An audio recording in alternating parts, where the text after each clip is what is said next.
Welcome to another episode of Zero Ales and Hockey Tales with Wally. And today I am so excited to have on a 32-year-old from London, England.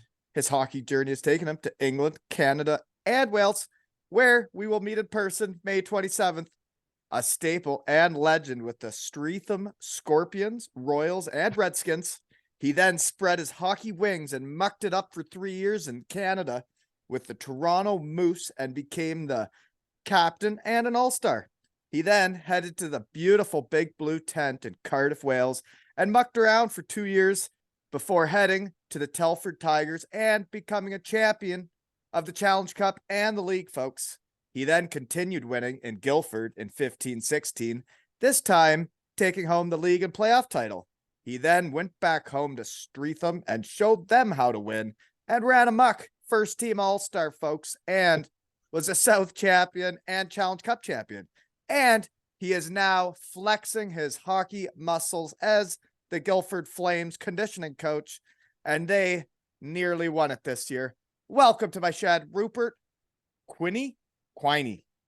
Yeah. Quiney. I knew that. Quiney. There was a funny instance actually when I was playing for Cardiff. I think my mum was watching the live stream or something like that. And the announcer misspoke, said Quinny instead of Quiney, and she sent like a tweet to Cardiff Devils saying it's Quiney like tiny, not Quinny like skinny.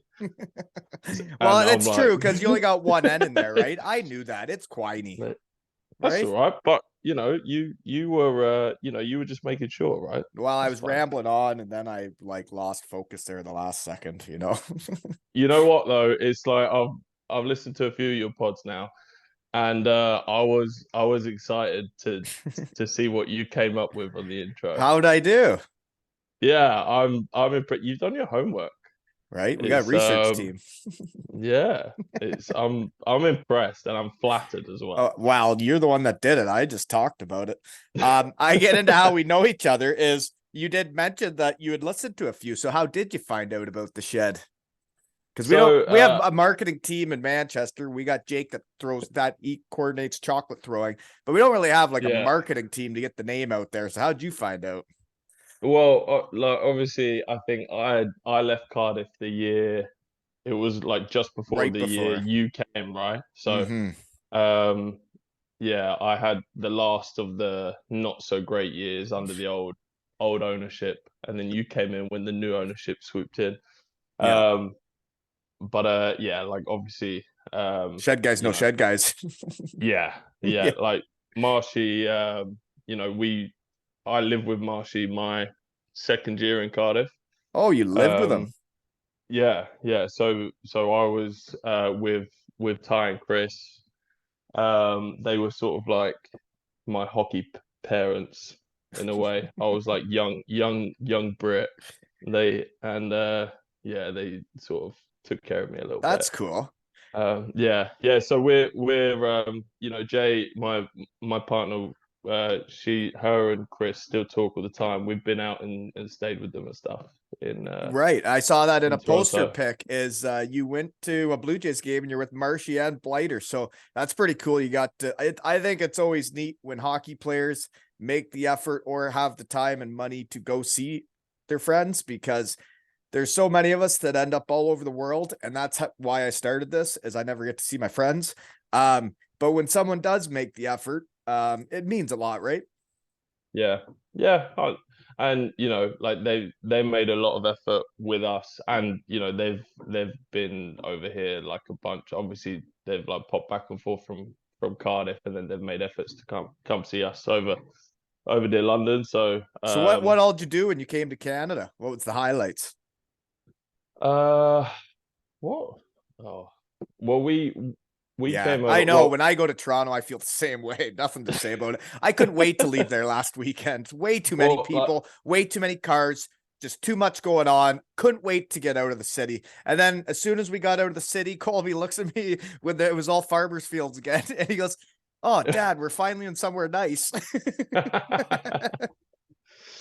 Yeah. Well, it was just 2 weeks of busy. because like I lived there for a few years when I was playing, so I had a lot of old friends, to go visit. and old places to go see and stuff like that. Like to a lot of people that I wanted Jay to meet and stuff. Yeah. And then obviously Three spending some years of your time. life in junior, that's quite a bit, eh? Right? You get to know some people.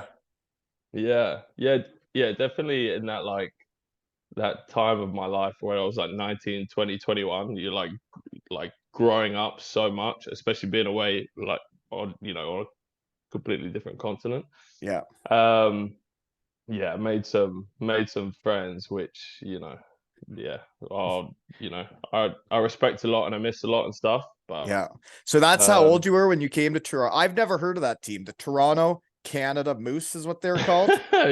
yeah, so I was trying out for in the Hamilton sort of area for Stony Creek, Okay. I believe it was when I first came over.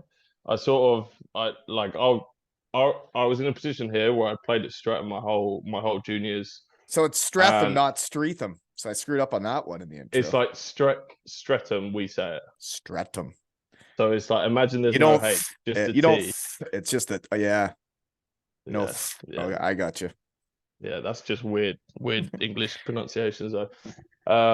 Yeah, so I'd never really like gone, moved to any other teams, and it was at a point where if I was gonna go play at a high level, that was the time to do so. Yeah. So I just sort of instead of moving up the leagues in this country, like going to try and play in the old EPL or something like that. I kind of You, thought, why not? how, Why so not how try does and that, we may as well get into that now. So where's the connection? How do you end up going there? Like you have to know somebody to get the tryout or end up there. No. I I knew one guy who did a hockey camp in Toronto, a guy called Sean Lavoie, who had done some stuff at Streatham, like when I was a lot younger. He was doing, I can't even remember which area, but I went there when I went to Toronto for like 2 weeks, stayed in a hostel, um, to go to his On your camp. own. Yeah, You just yeah. got on a plane, came over here with a hockey bag and some sticks, eh? Yeah, in a hostel as well. I didn't even know we had hostels here. Yeah, the ones in Toronto aren't bad actually. They're pretty good. Um, but yeah, there's not like giant lockers you could store hockey kit or anything. So just had to like live in the corner of the room where there was other like bunk beds around. Yeah, people probably didn't like me very much. Um, but yeah, so I was sort of messaging teams all summer. There's like loads of these teams have like rookie camps and things like that. And I thought, fuck it, let's go to one of Sean's camps over there. Let's live in Toronto for a little bit. Let's try and go to a bunch of different like rookie camps, try and get on skates with these different teams. One of these teams was the Stony Creek Warriors, Okay. who were coached at the time by Rick Natras. I know that Ex name. The guy that like scored Yeah. the Stanley Cup winning goal. Isn't that the guy? I No. don't know. He No, played that's a different he, guy. he played for the Flames years Right. ago in like Dougie Gilmore sort of So era. what were they? Junior B, junior A? Yeah, they were junior. It was the Golden Horseshoe League. I think it was junior Yeah. B, but it was like That would have I been the think same level I played in Elmira. That Midwest Junior right, B okay. plays the same. Yeah, I think Yeah. maybe So I I went to the rookie camp in the summer on this little 2 week trip where I was just like hockey kit, just bouncing around just everywhere, see what trying to happens and play some hockey for yeah, 2 weeks. yeah, exactly. And they invited me to their main camp. Um, and I think like Rick was running his own like coaching clinic for the week before, so I signed up to his coaching clinic, came back to do the main camp, and I was like, this is like I've not thought about this in a long time. This is like it's actually kind of wild to go back. So I like I like quit my job. I was 19. I was like a lifeguard supervisor thing. I quit my job, sold my car. That gave me like a little bit of money. Bought my ticket, and I had 2 weeks. To Two try and weeks find a booked. team or find something to do. Well, Well, yeah. Well, oh, and I had like a working holiday visa. It's like you could get that pretty easily. So I was going to be able to work out there if Okay. it just turned into like a gap year thing. Um, but as far as my accommodation goes, I had 2 weeks in a grotty motel, like in the middle of Hamilton somewhere. And after that, I didn't know where I was going to go. Um, but I did that camp. Obviously got to know Rick and his son Justin quite a bit, who really good people. Um, they I like asked someone for a lift back to the motel one day, and because otherwise it was like buses with hockey kit and things, like multiple buses, and they were like, yeah, sure, we'll drive you anywhere. And then they sort of realized where I was staying, and Yeah. they were like You they can't were stay like, here. Jesus fucking Christ, why have you like literally packed up your whole life and come here for this? Yeah. Um, and then they sort of they like obviously sort of like that.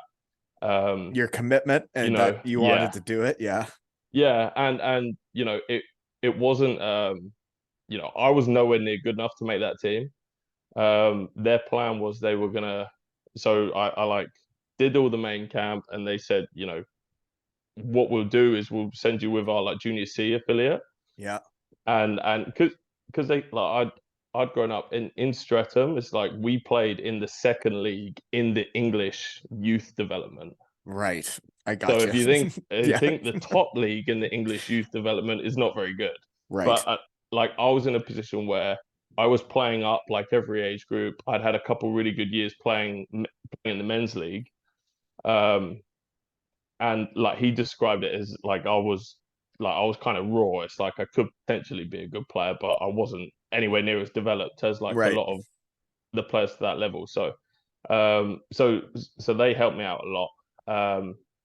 But then obviously no one, because this stuff doesn't really happen that much, they weren't really why they didn't realize that I wasn't actually allowed to play for junior C, junior B, junior A, whatever, because of the Hockey Canada ruling against imports. Oh. Um, so one of the managers or something was aware of this outlaw league, which was the GMHL, which was based in Ontario and like Up north, Toronto, Toronto.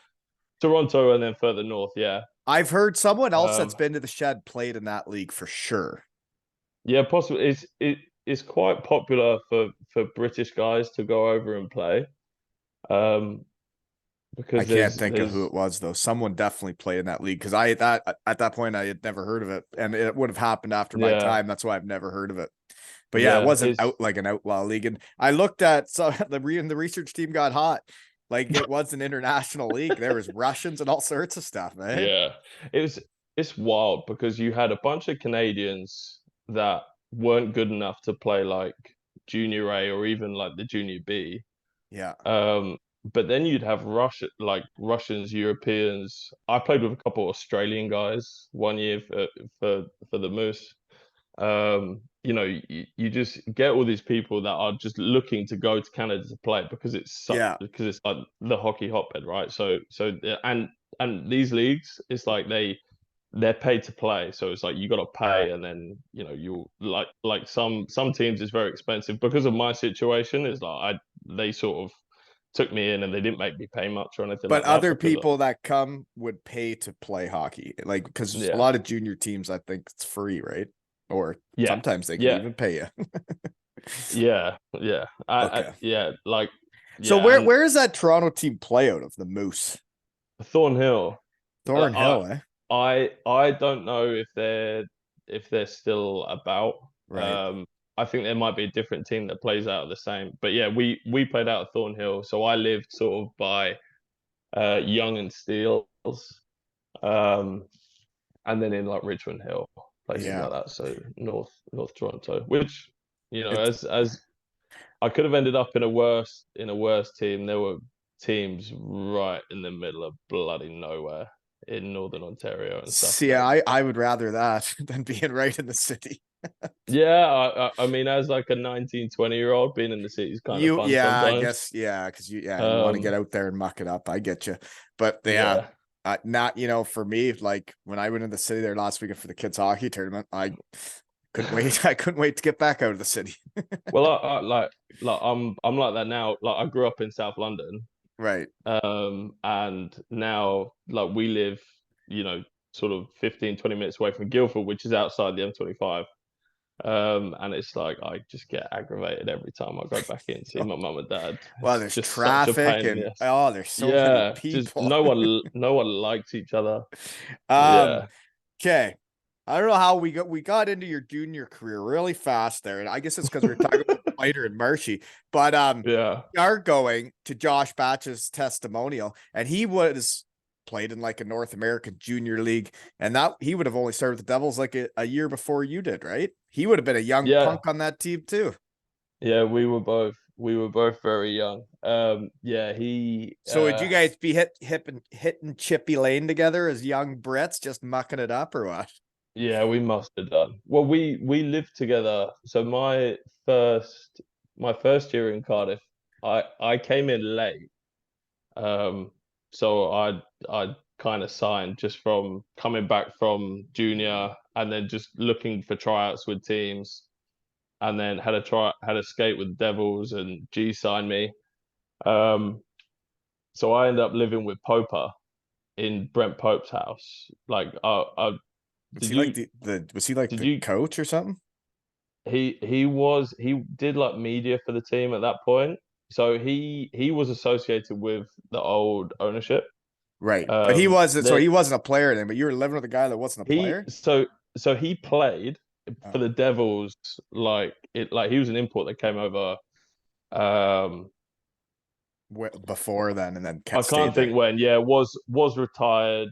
I played against him when he like dropped down leagues when I was still at playing Streatham on, like when I was junior basically.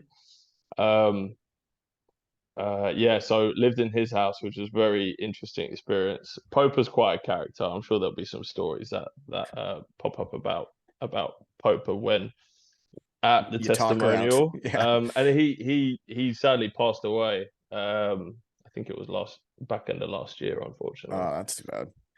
Yeah, but yeah, he was an interesting guy So to live with. then after that, you Um, move in with Batchy?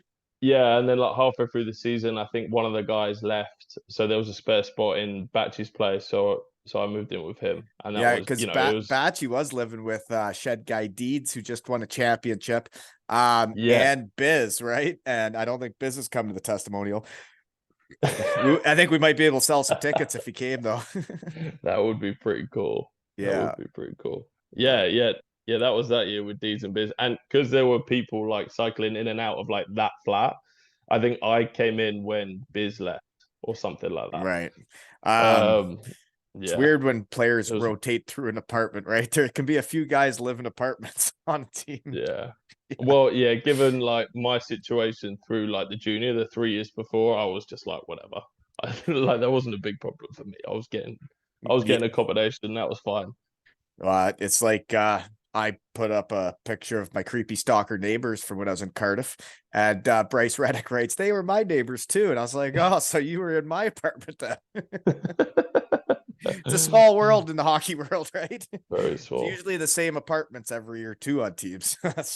So Yeah, if you think about definitely. it. By the So way, other guys though that are coming to Batchy's testimonial from your era, Mac Faulkner, still haven't met him, but he sounds like a Shed guy, have and he you said he'd have you come not on. met Mac yet? No, I Yeah, haven't. you and Mac will get along very well, I'm sure. Yeah, I heard that. He's Well, he's friends with Marshy and Blighter, right? And Shed guys know Shed guys. So, very yeah, true. Max Beerbrier, right? Yeah, He's a yeah. dandy too. What a Love story he's Maxi. got. Yeah, I ended up playing with Maxi for another year. He came to Telford the year I left Right, Cardiff as and you well. guys won it together. Yeah, yeah. We that year Telford when I dropped down and Maxi dropped down, they had new ownership. That was like it's called like the red hockey era of Telford. It was like some guy came in that was like an ex stick boy for the team. He'd made a whole bunch of money and just came in and was like, we're gonna win everything. And you So, did. well, yeah, we didn't win playoffs, unfortunately, but Oh we won dear. the league. won the cup, had a really good team. That was a very fun year. And like when Maxi dropped down, it's like, he was an impact player in the Elite League. When he dropped down to that league, he just did whatever he wanted. Well, Such he's a good big player. boy. I played already in a testimonial with him. This will be our second year in a row. Oh yeah, which one was that? Matthew Myers last season. I won a championship, Yes. won a championship that day. Yeah. Congratulations. Thank you. Thank you. I never thought I'd win another championship on the ice, but I did. Right. Hey, but yeah, that's the you're a first time I winner, saw. That's the first time I saw him play, and he's a dandy. When I got him in the shed, other guys Yeah. from your era, this guy crossed over to mine though. Pigsy, the piglet, he's playing Yeah. too in the testimonial, right? It's gonna Yeah. be quite the crew of folks there. I'm quite excited to catch up with Pigsy. Yeah. Yeah, Yeah. yeah. He's a fun dude.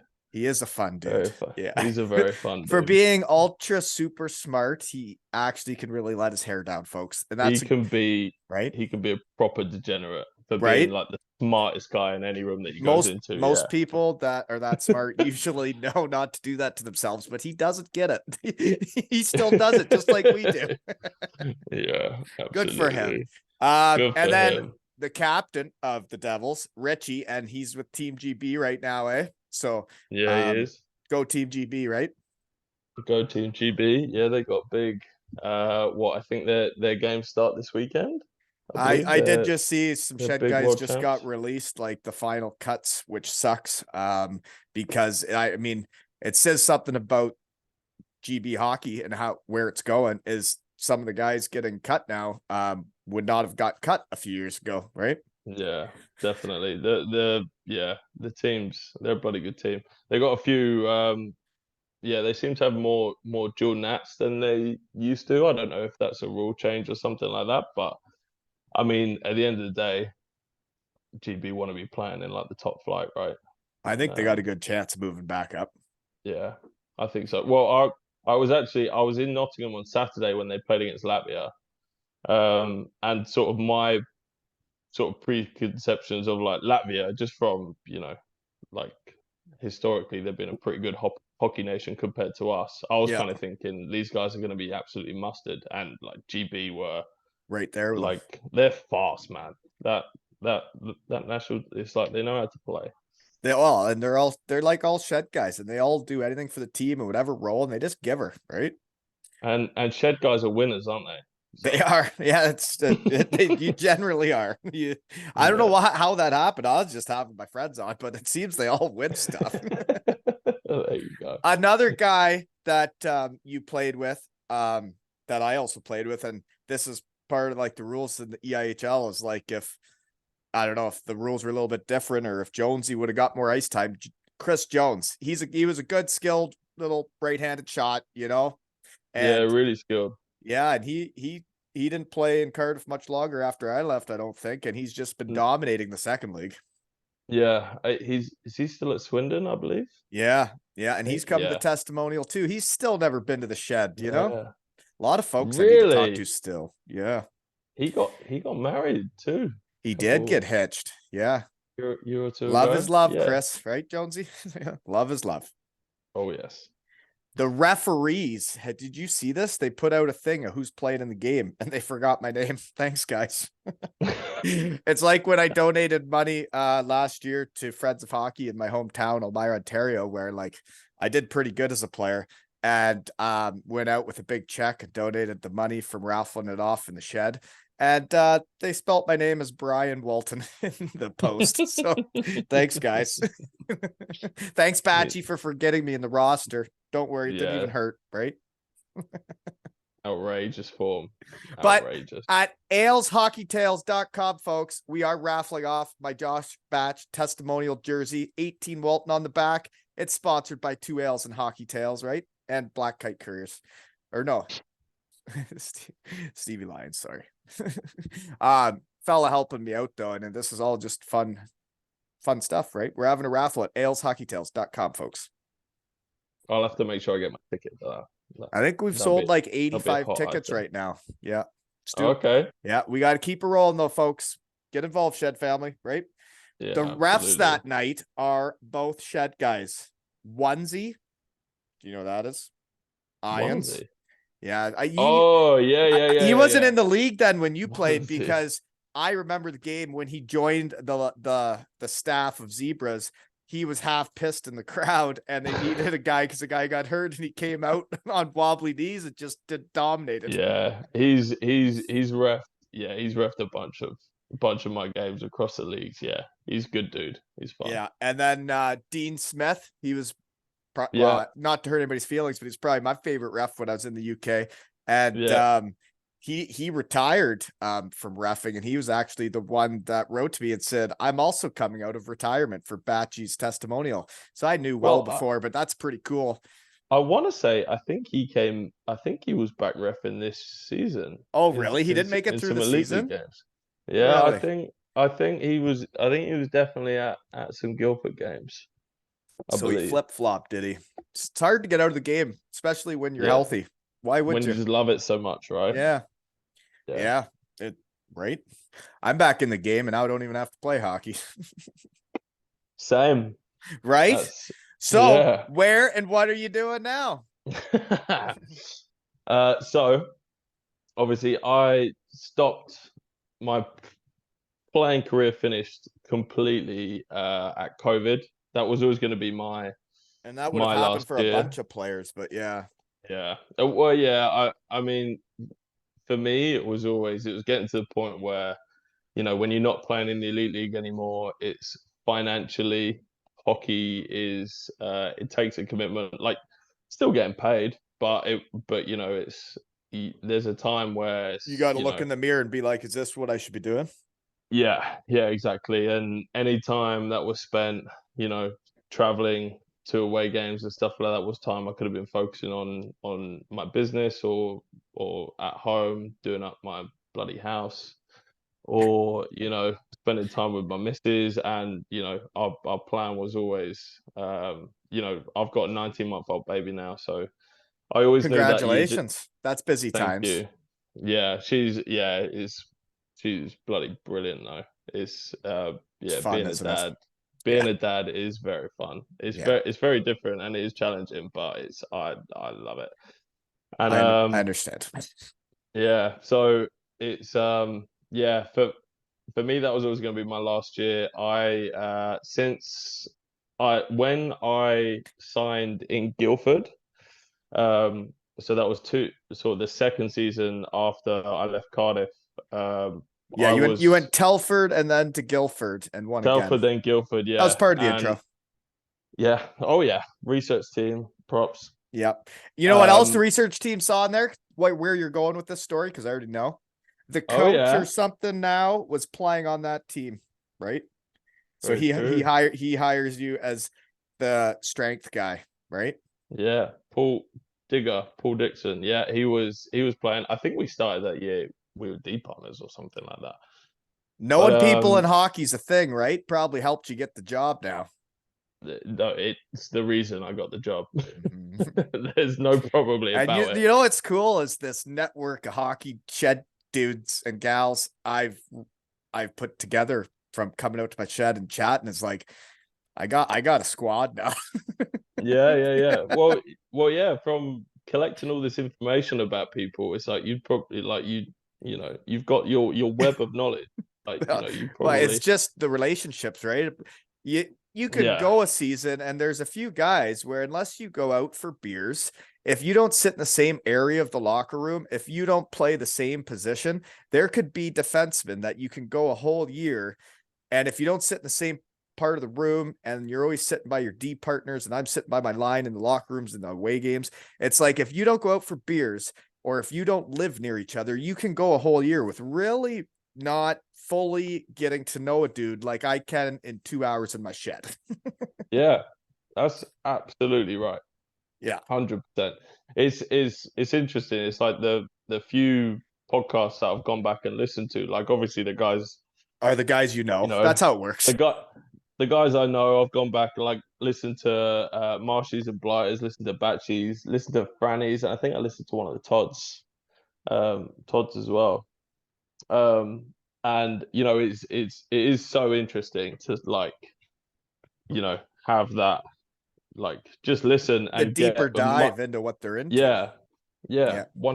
100%. It's Every and it person's different and they got a totally different story of how things went, right? Like you going over to Canada with just a hockey bag and enough money to live in a shitty place in Hamilton. Oh, jeepers. yeah, it's nuts. It's like I don't even I don't even think So you got like a 19-month-old, you're the strength coach for Guildford. So one of your yeah. poster picks was the fellas out on a track with you. What did you do to them? I hated when people took me out on a track. So that's preseason this year.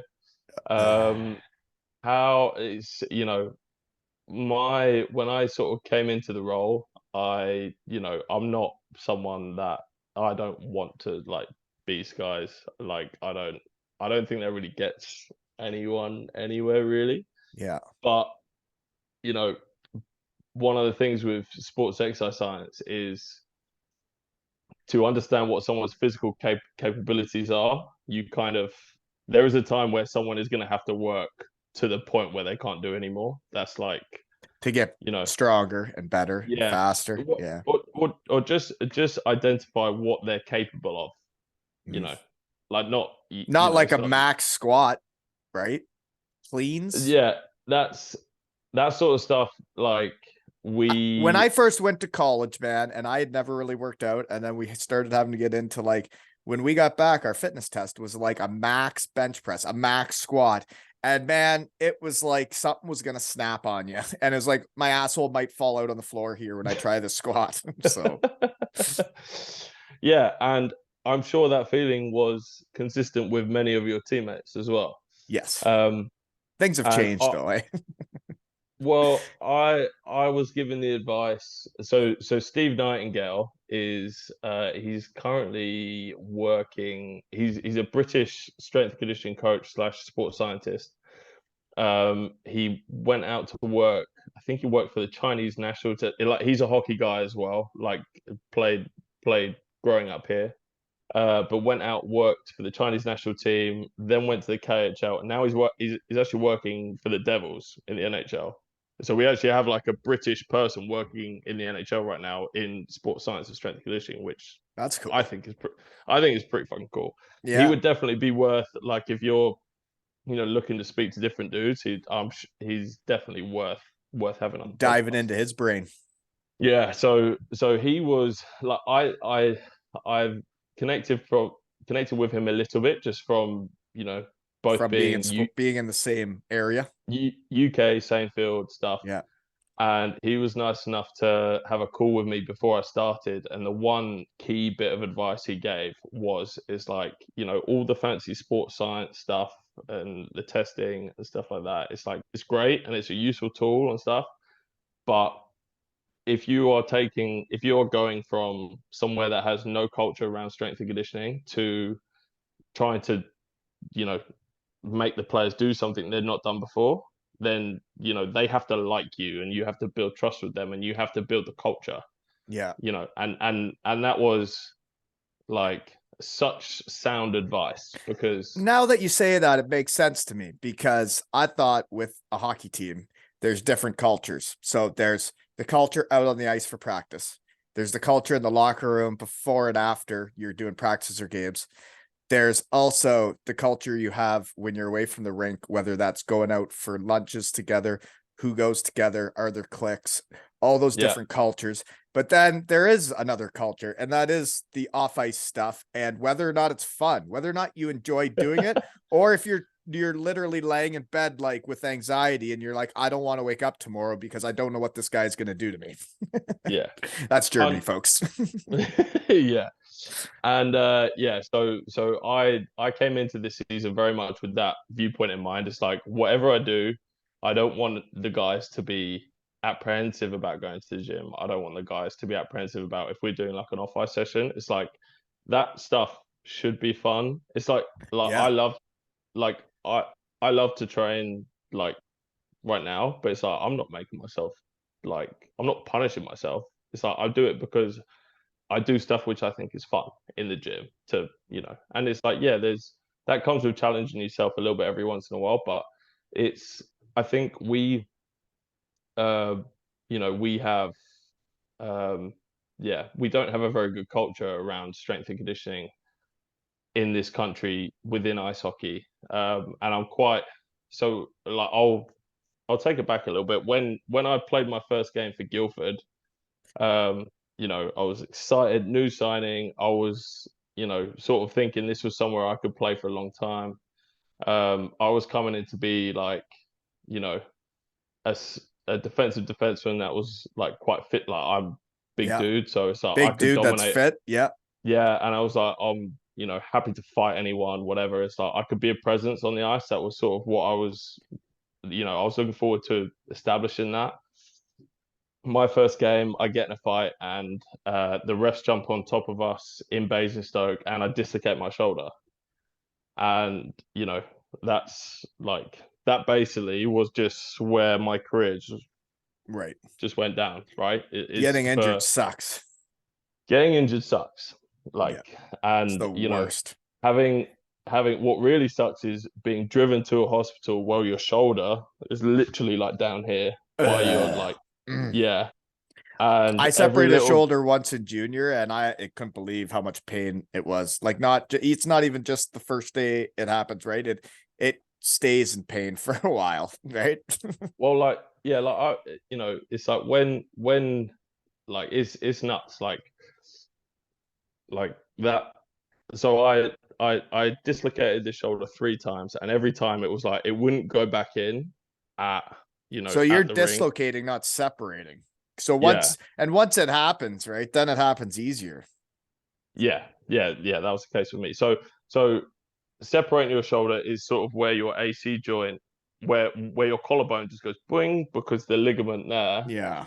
is torn or or There's a strained, lot of right? hockey dudes walking That's around with not their nice. shoulder that's all messed Yeah, up, right? loads, A lot loads. of them got still And messed then up.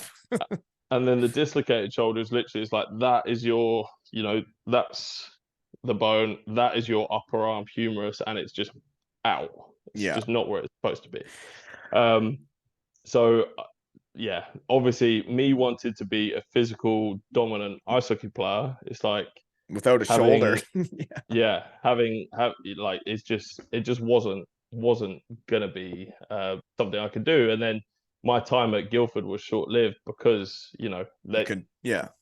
like Yeah. It is what it I is. I couldn't do a massive part of the game which they brought me in to do, Yeah. and that's a sport, right? But when like that shortly after that was when I started going down the strength and conditioning route. Like I went and studied, got my bachelor's degree in sports exercise science, and then did my master's degree in strength and conditioning after that. You got your And masters. yeah, man. Cheers. Me too. Yeah, thank you. um, but it's like I'm looking at all this academic research on strength and conditioning, injury prevention stuff, and the one thing that is like dominant, that has been known for years in sports exercise science, is the biggest thing you can do to prevent injuries is be strong. Mhm. Like improve your strength. And the more I learn, like when hockey was like when I wasn't When in the your hockey career was, world, yeah.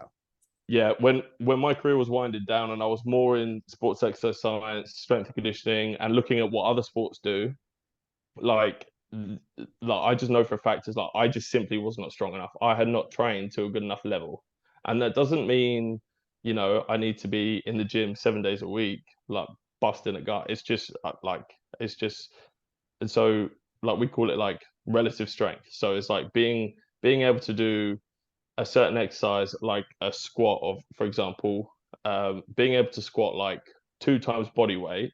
So for me, if I weigh 100 kilos, I'm a bit more than that now, but when I was playing, I used to be Mhm. 100 kilos. 100 I would, kilos. I yeah. think I So was only 80. that's like that's like 225, right? Yeah. Mhm. Um, You are a big you boy. know, yeah. I'm like there. And you're I'm like in like two. shape. I was like a half fat 180 pounder. Sorry. Yeah, I'm tall though, right? So with height comes weight. But yeah, it's like Thank you. I needed that for my in confidence. sorry. in other sports, in professional rugby, it's like the strength and conditioning coaches, they say, I want all of my players to be able to squat 2 times their body weight, which means, like, for me, 200 kilos on a barbell and then be able to do a squat with it. Like, Yeah. that be their, like, that's called a strength standard. And So basically, 180, I'm going 360 in pounds. So that sounds about right. yeah, easy.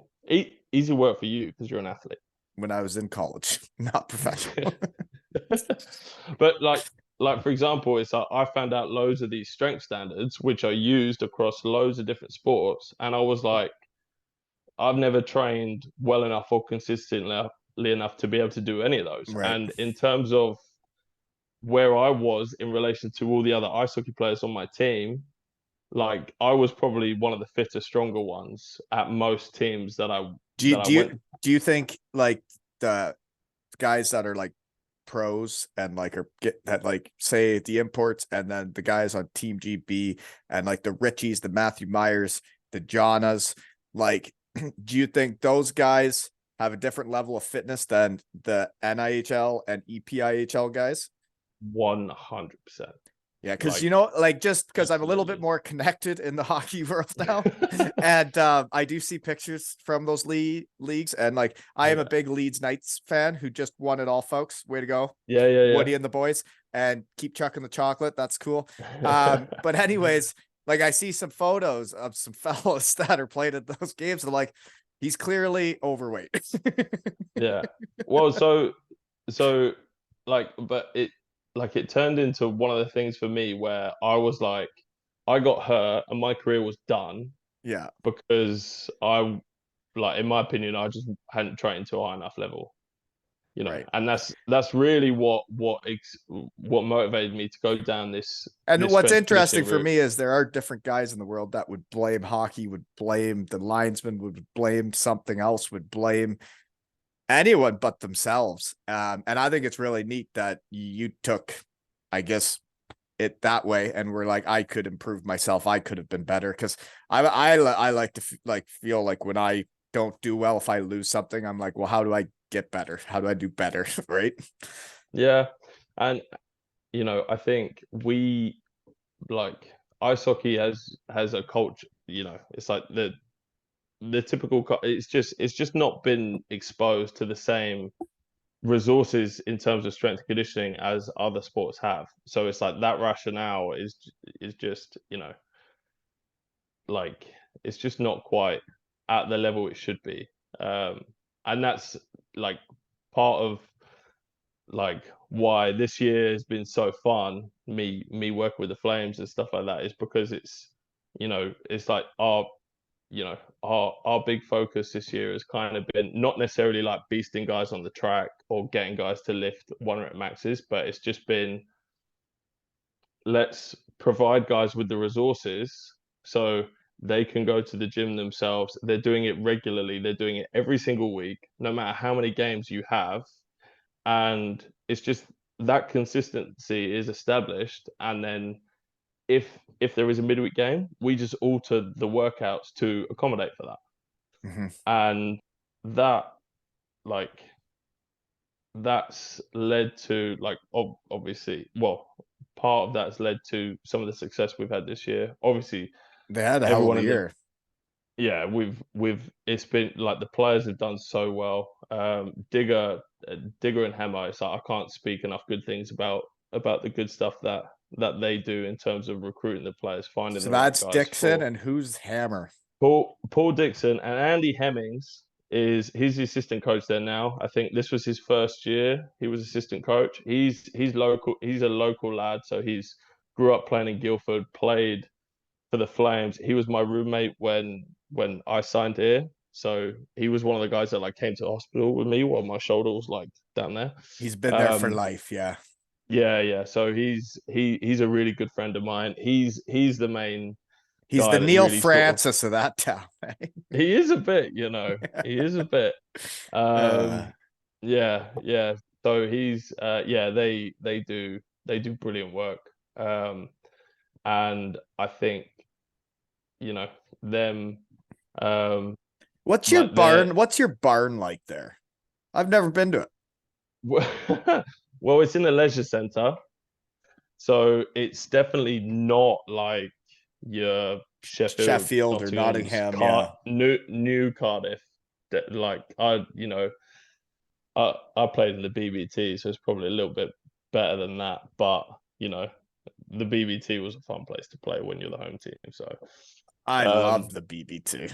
Loved it. yeah, I'm aware of your fondness of the BBT. Did Yeah, you have a fondness for it? But it would have been different for you because you guys weren't running amok and having my winning. Like my winning's my different. I my biggest memory of the BBT was just my first game. Like my first, I've played junior, grew up playing Streatham B League and stuff. And I'm in the lineup for my first game where I wasn't going to see any ice, and I kind of knew that. But um, it's like the crowd is just like 2,000 or however many people they manage to cram in that place, and Yeah. where the crowd is right on top of you, the lights go dark, all the like Sully's got the music going and stuff like that, and it's just the atmosphere where I was like, It's second to, whoa, it's wild, right? And like sick. when we were in the locker room, you could hear the crowd like stomping their feet above us, and Yeah, it would make you get the chills. And like yeah, I think when you're getting ready for a hockey game and you either get the butterflies or like the chills or like the hair stands up in your back of your neck, and like you yeah. get more into it than like showing up at a big barn that's like half full, and you just kind of go out there and you're like, okay, another game, right? Yeah, and there'd be times where like big game, third period, we score a goal or whatever, and it's just like the place just Yeah. just goes, and then yeah, it's Did such the a shower drain when you were playing there? no, It's it stopped all when we were there. It wasn't all draining. there were all sorts of creatures, and there was a whole ecosystem in that shower that wasn't supposed to be there. I actually is surprised Um, there wasn't more foot funguses on the team, you know. yeah.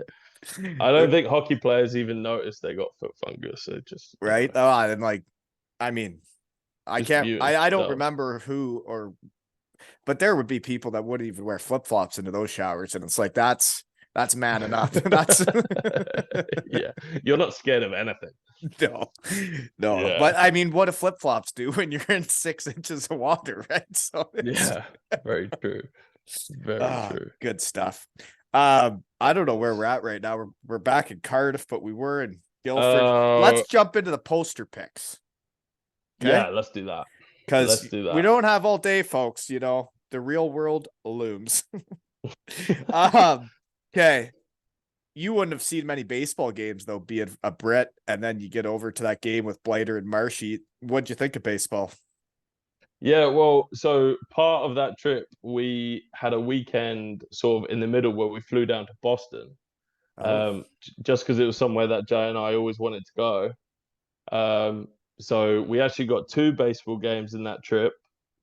And I'd been to a few Blue Jays games when I was living in Toronto, but that was when the Blue Jays sucked, mm. and there was like And sucking no sucks. one going. Yeah, Yeah, sucking does suck. it does suck. Um, yeah, so that week, we were lucky enough to go to a Red Sox game at Fenway Park, which was quite Cool. yeah, it was quite the experience. That was very fun. And then yeah, that Blue Jays game was somewhat I think it was towards the end of the trip, and we managed to get together with everyone and do that. Yeah, so that was fun. But I mean, When those nobody's going and it's empty, and it's like, well, it's like, yeah, going to an arena yeah, that's empty and people play hockey, and you're like, cool. yeah. Like I think that game with Blighter and Marshy was like that was when they were competitive and they were heading into like a playoff run or something like Oh, that. So that's so that better. was yeah, that was fun. And the whole downtown had changed completely since when I was living there. So that in itself, it was like just the atmosphere was really cool. There's a lot of stuff getting built around that area. It's like there's no Oh, grass anymore, man.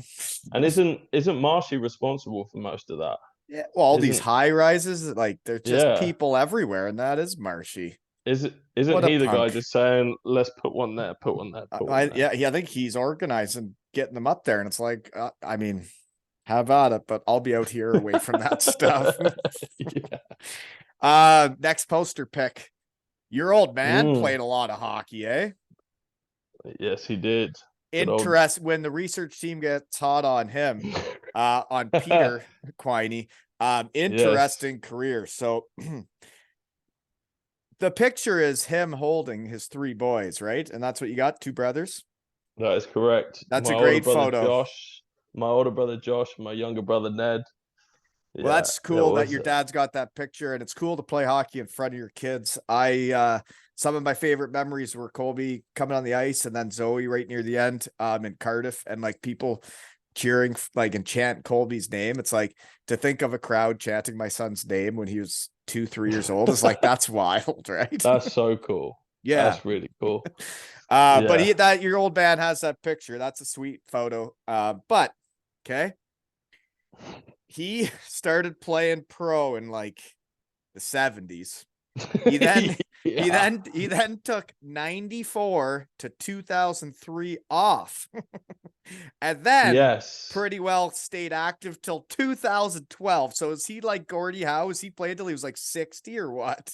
So he stopped. So he grew up playing at Streatham, much like I did.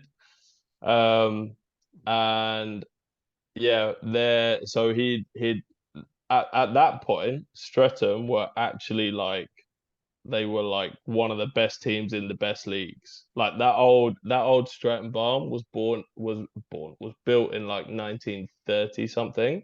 They So is used to that the one pack you it. played in? Or no? That's the one that I grew up playing in. Yeah, it's now been demolished and there's a brand new one which is nice, but it's not the same. But Right. It's never the same when you build a new well, one. it's better and it's safer and there's not people like when I grew up playing there was gang violence. Like Streatham was not. This is probably one of the worst areas in London.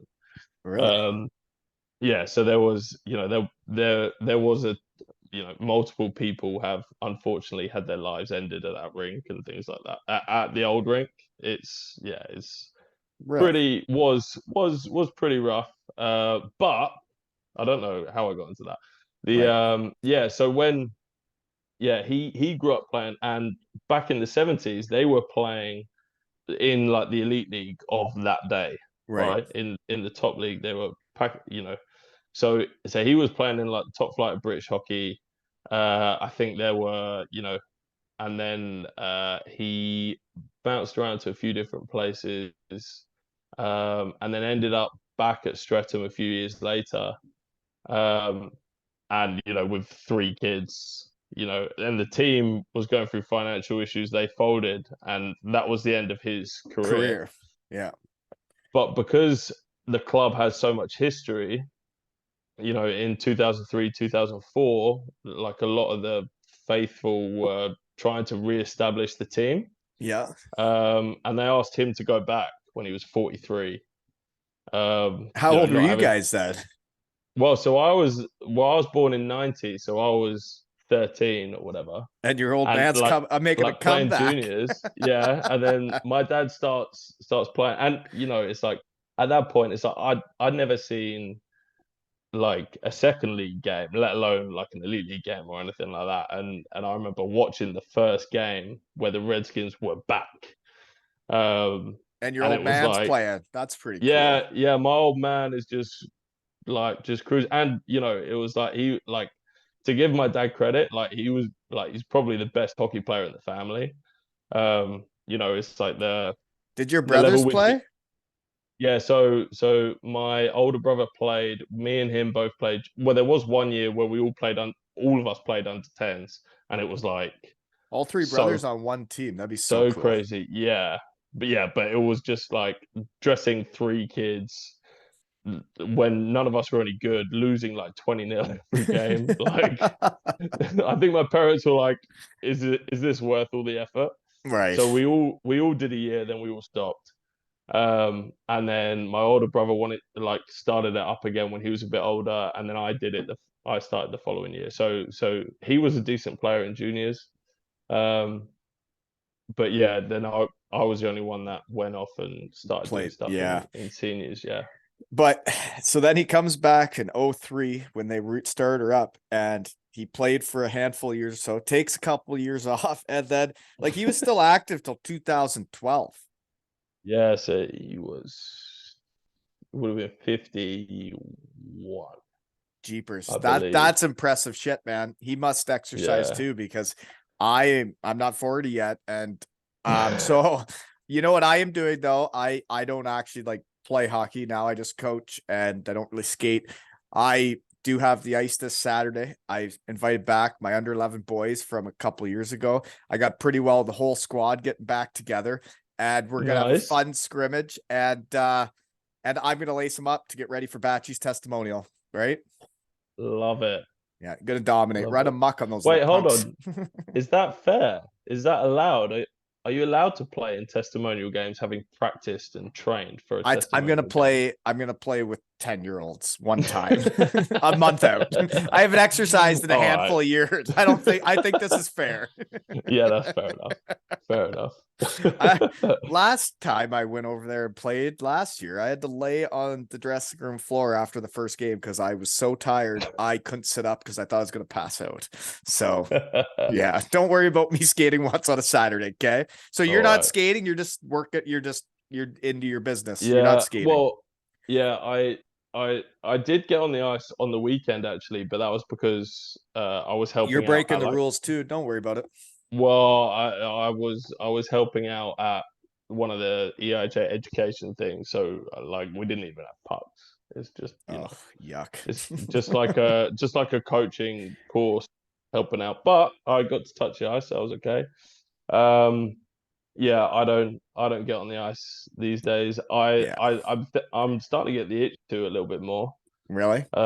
Yeah, so I might like. Well, there's been a few times I've played in a couple charity games and stuff like that. Played in. You're familiar with the 4,000 accounting guys, I think, Oh aren't you? yeah. Yeah, yeah. Yeah, fellow Nikki came on podcasters. mine and I went on his. Yeah. Oh Yeah, yeah. yeah, yeah, yeah. So they had a testimonial, not a testimonial, Like a a charity charity game, game, right? Yeah. which is actually that brings me back to one of the poster pictures. One of the pictures at the rink where I'm with my little baby and my wife Yes. Jay.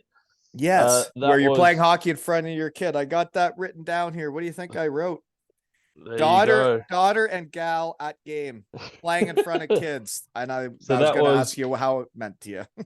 yeah, that was a very Well, it's like because last year at the testimonial, Hendo got to play in front of his kids for the first time, right? yeah, Like it's cool when you get yeah. to do that shit. Yeah, and also that tournament, like they had a few elite league guys. They had some good players. It was actually quite competitive, which I was not ready for at all So, and in they the raised the money slightest. for charity and they put on a game. Good Yeah, for them. yeah, yeah. They put on a yeah. I think they booked the ice for like 5 hours. There were four teams, and we all play against each other. It was Good yeah, it's stuff. good. I hope they're doing another one this summer, and I've not had an invite as of Oh dear. yet. Did you, So you didn't play? You, maybe you, did you win? And now they're mad you won. They're yeah, competitive. no, I was actually on one of the not good teams, so maybe Mm, that's why. Maybe they think maybe you my didn't days perform. my days of winning are done. Yeah, No, I think that's cool that they do that because sometimes my mind wanders off and like I know most of like my crew, the Shed family is in the UK, and I think of some of the opportunities that are out there. Like if I was over there and like putting on a charity game, like and having back, can right? It'd be can you crazy. can you imagine if you put on like a charity hockey tournament just full of shed guys You imagine? No, I can't in imagine. Well, but Jet in Batchy's doing it, but yeah. Like, and then like yeah, you but yeah, you no, know like that's that that's that's to all celebrate devils, right? Batchy. That's Yeah, Batchy and that's all devils. But like you could put together quite the squad, Jet guys. 100%. And you can do it in a Yeah. few different countries. Yeah, you There is a lot of options if anybody wants to be my money guy and pay for all these things to happen. Take some investing, folks. yeah, But the possibilities are endless, right? Okay, next why poster not? pick. I don't know where we're at. We'll better keep going, right? Yeah. Next poster pick. I think it was your Devils picture for the season. You were straight mean mug in that camera. That is a game face. Not even a whisper of a smile. But for me, for some reason, I just felt like I was never allowed to smile in those pictures. I felt For like I some was reason, for like, years, I always didn't think you smiled either, and you looked like serious. And then I yeah, was like, well, why? Like, isn't hockey supposed to be fun? I should smile. yeah, sometimes. But then, sometimes it's you gotta be a bit mean, in it. So, You're right. I um, never really smiled in the pictures either, I don't think. But yeah, yeah, you were no, not smiling there. yeah, no, yeah, but it was, I was happy on the inside. That's good. Well, as long as you're happy on the inside, right? Yeah, The next poster pic was like a hockey guy photo. Your mouth is all messed up. Teeth are hanging about, blood everywhere. Um, yeah. and you don't really seem that phased about it. That happened in practice at Ugh, at the BBT. that I happened in a think, practice. Doesn't that stink when that happens in a practice?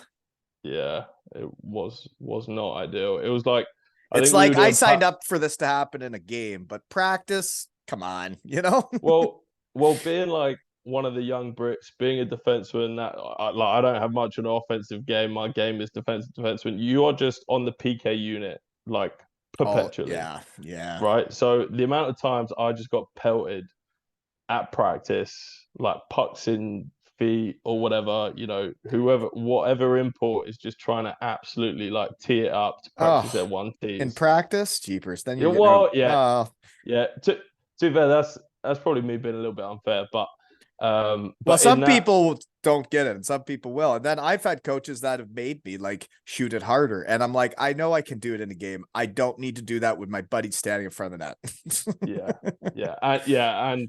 and it definitely in this scenario, this was a shot from the point that got tipped. I was standing in front and just straight Yeah. in yeah, I had that was yeah. So I had my middle two, top and bottom, were all like bent inwards. These ones on the outside all like broken half.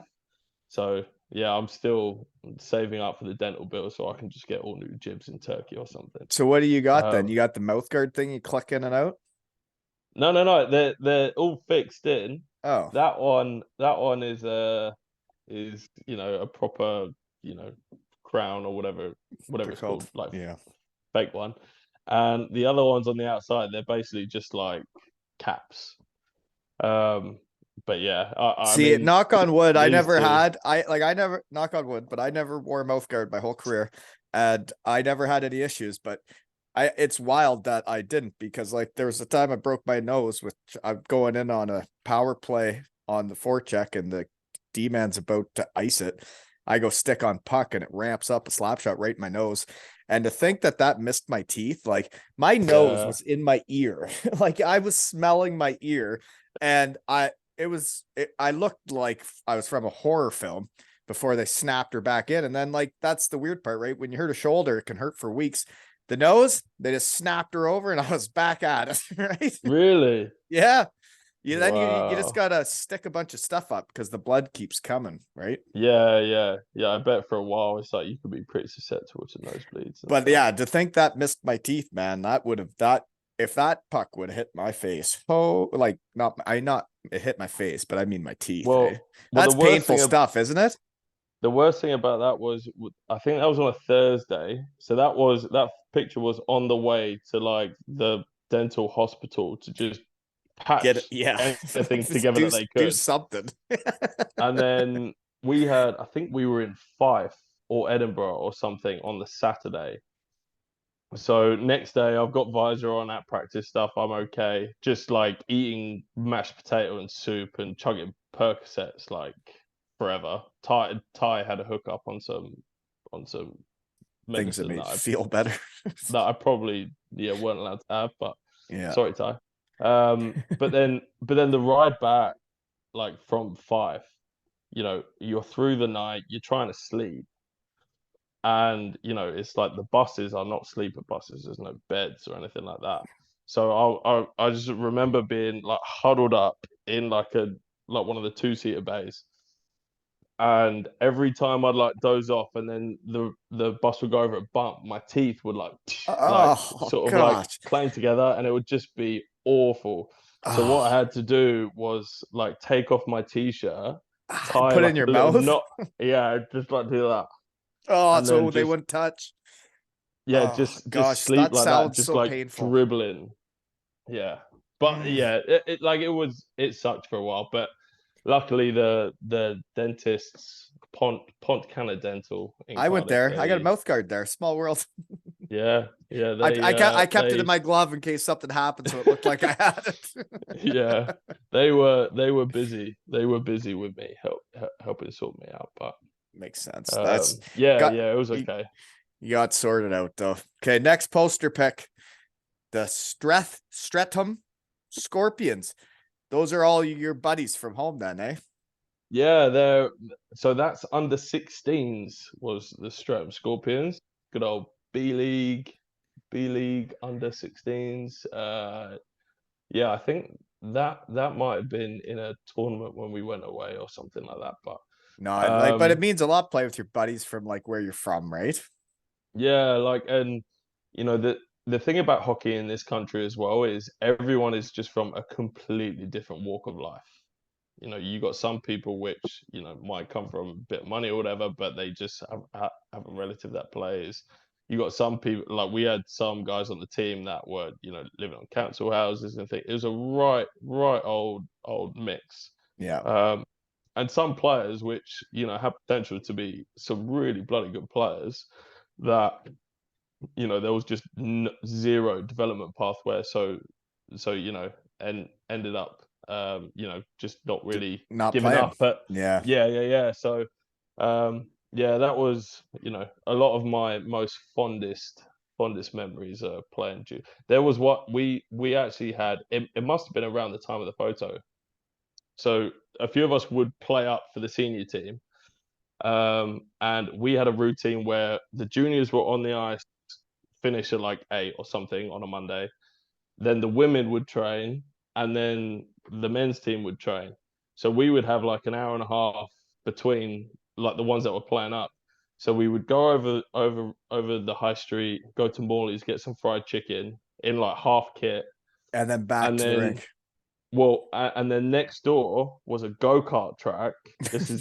This is a very old rink where one of the players worked, so he would like sneak us in there, and we'd go-karting for like 40 minutes, like in like half hockey equipment and stuff, like just like 8 of us, and then we'd come back and jump on for the. It was just like so, yeah, like nothing serious about it whatsoever, just Well, pure fun. this is where it's going in my brain. Did you ever play on the same team as your old man?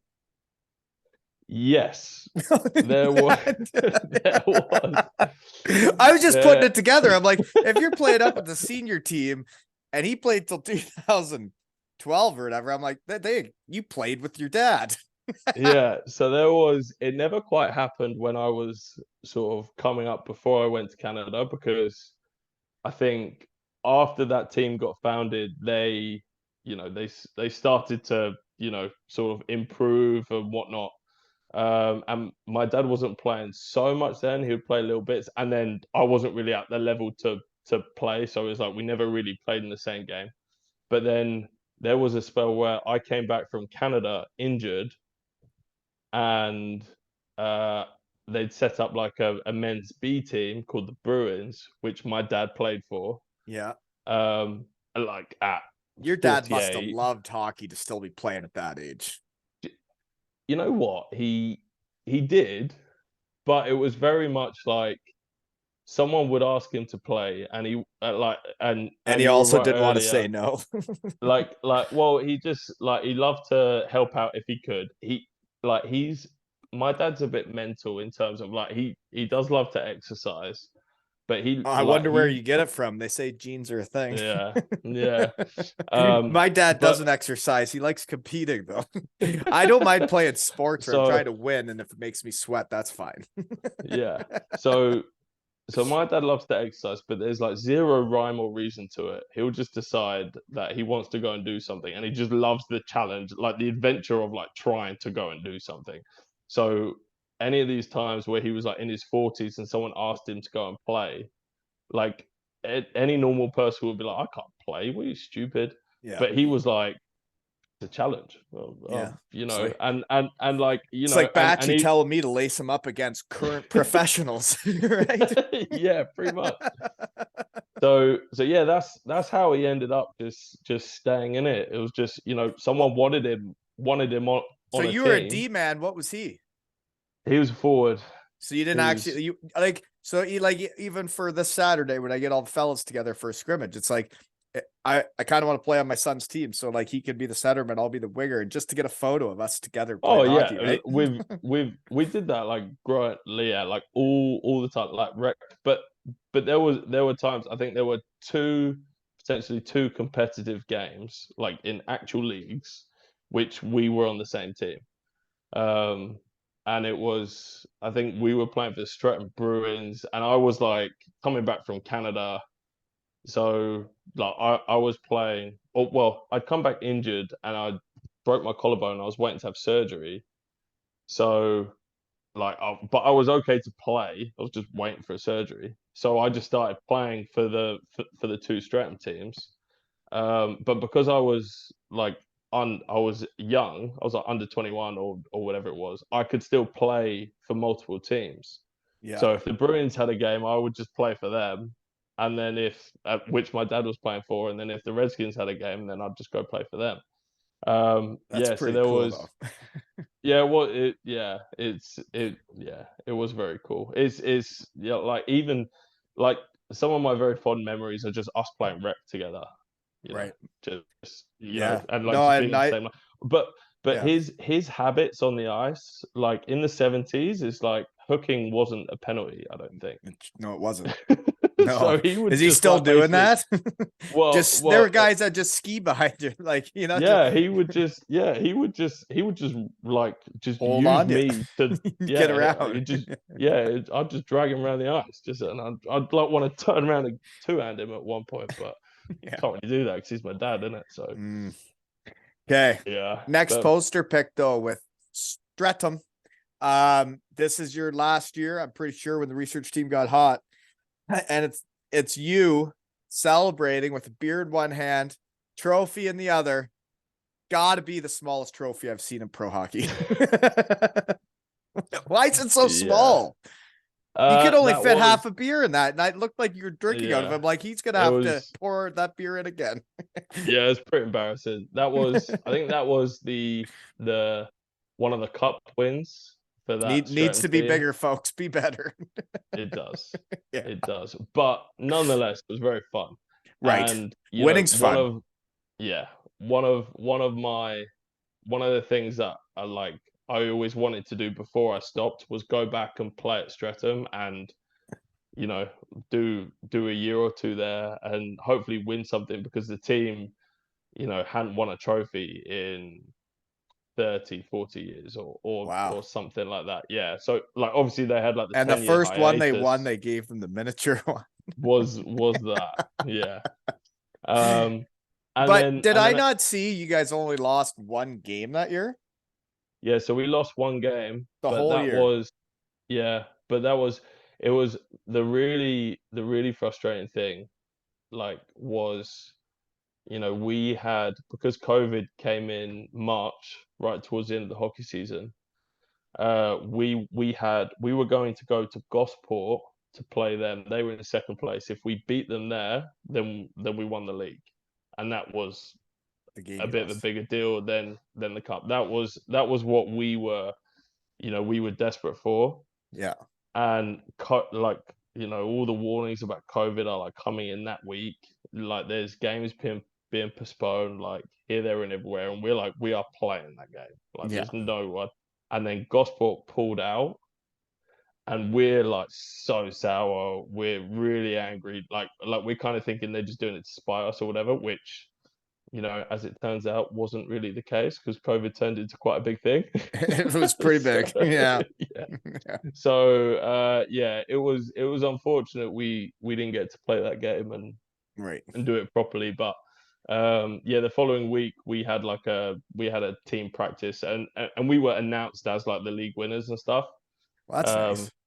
Kind of rightly so, but we didn't get to The have like party. the moment with our fans and No. stuff. Yeah, yeah. And that's how it It was a ended then shame. for you. So you never got to really let your hair Yeah, down at the end when you win a yeah. championship in your So, hometown. That sucks.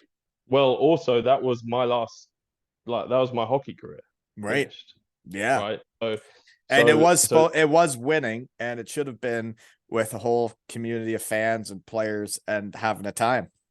yeah, yeah. Mm-hmm. Well, instead of playing that game, we slightly naughtily went to London and just all got wrecked instead. Yeah. Well, that's hockey. Um, yeah. So we did end up having a time, but it wasn't quite in the same spirits Right. As doing it on the what it ice could have been. and then after. Yeah. Yeah.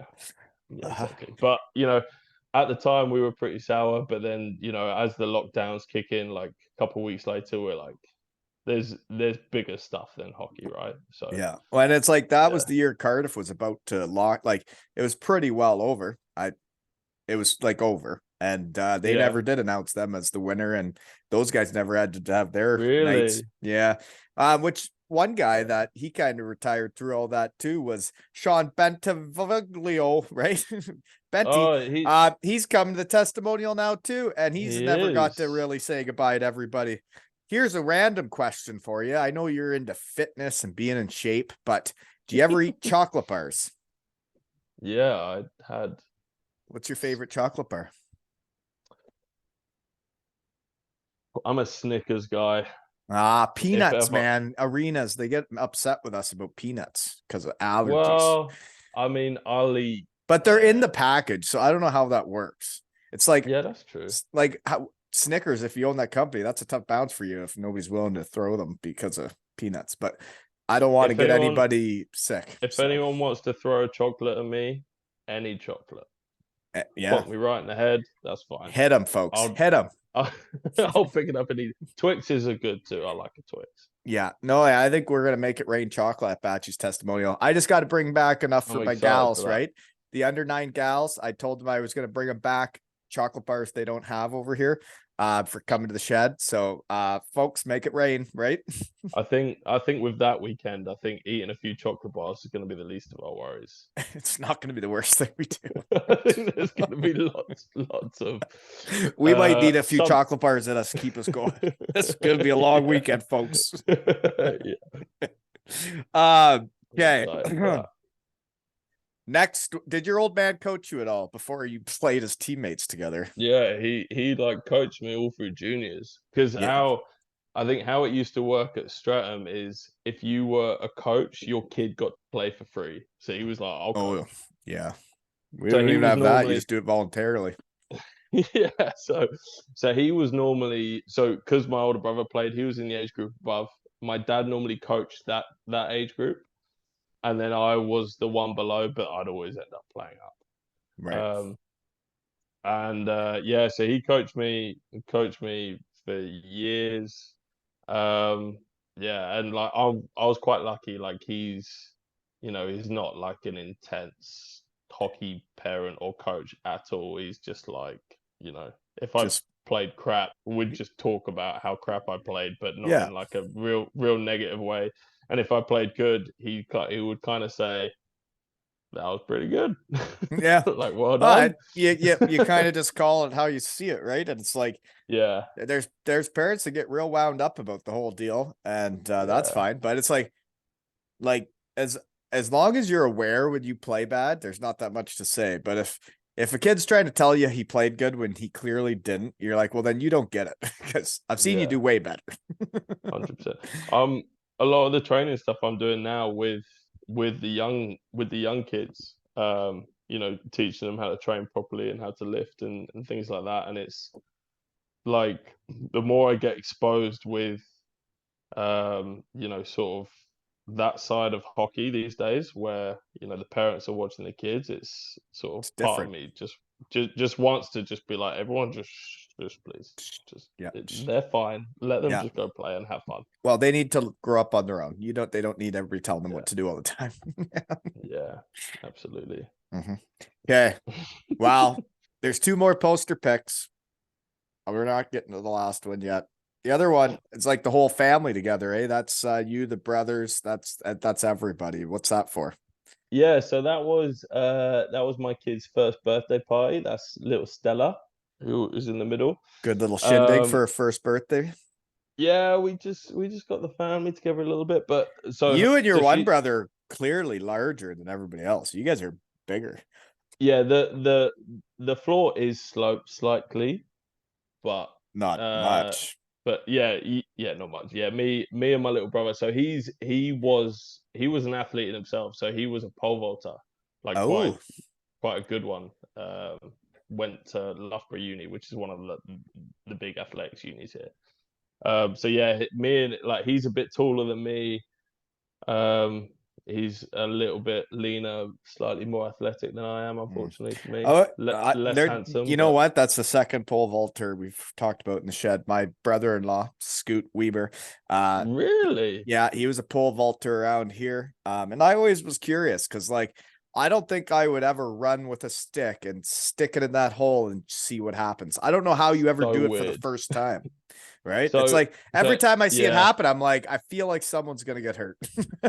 So I think what normally happens is so he was in athletics, he was high jumper, long jumper, he was just athletic kid and that was Yeah. his sport. But he wasn't like particularly amazing at any specialism. So he was going to look to do decathlon and pole vault is like one of the sports in decathlon. So you have to Oh, learn is it. that the thing where you got to do everything? Yeah. You do 10 events. Holy moly! And then pole vault turned into the thing that he was like, "Oh, I'm I'm good. really Yeah, bloody good at this." right. So that's how we did it. That's cool. Okay, last Yeah. poster pick. What is going on here? So there's there. I believe you're the second guy in that picture. You're Yeah. tall. You're bigger than the other guy that's got like a shoulder sling on. Looks like he's got some shoulder issues. But everybody's like topless. It looks like I can see your ass cheeks. I've been in an erotic Yeah. photo shoot in hockey, but what's going on here? I could that was the most sort of there were some worse photos that I could have sent you from that Right. moment in time I for could tell sure. things were getting carried away. I just didn't know why. Yeah. That was probably like that's like the old Streatham Redskins that must have been around 2000 or 2000 no sorry 2010 or 2011 something like that and just again all the guys that I grew up playing hockey with come back from Canada and it's just like so much it's just one of the funnest Times of like your life.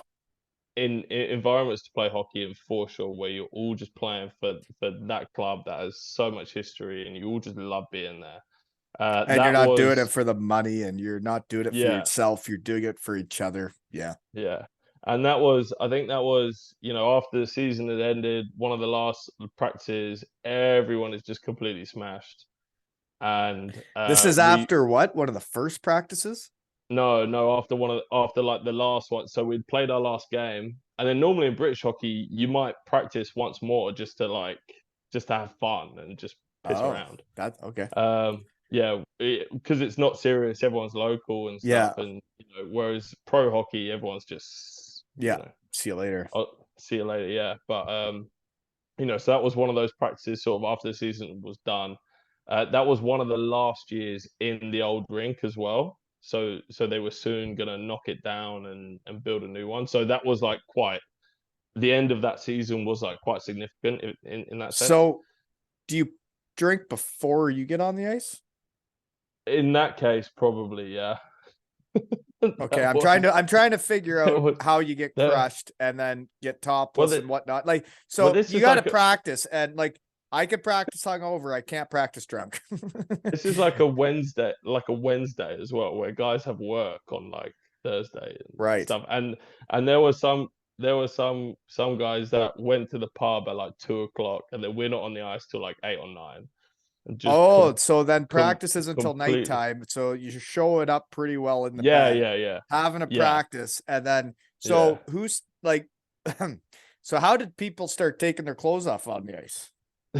So what happened was we thought obviously the famous end of practice game called Juice Boy. Mm-hmm. We thought it. You're playing Juice Boy. You're playing Strip Juice Boy. We thought it would be hilarious to, if you miss, you take off a piece of Yes. equipment. Strip Juice Boy. I've So, heard of this. I never played it. so that's what was happening. So obviously the ones that weren't wearing much were not doing so well. Right.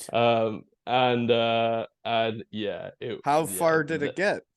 it went probably like as far as you can go, pretty much. It was very, very funny. Like there was like at that time, you like in that strategically like placed picture, you can't quite see that I'm basically wearing like arseless chaps in that situation. And it looks Um like you can see your cheeks. yeah.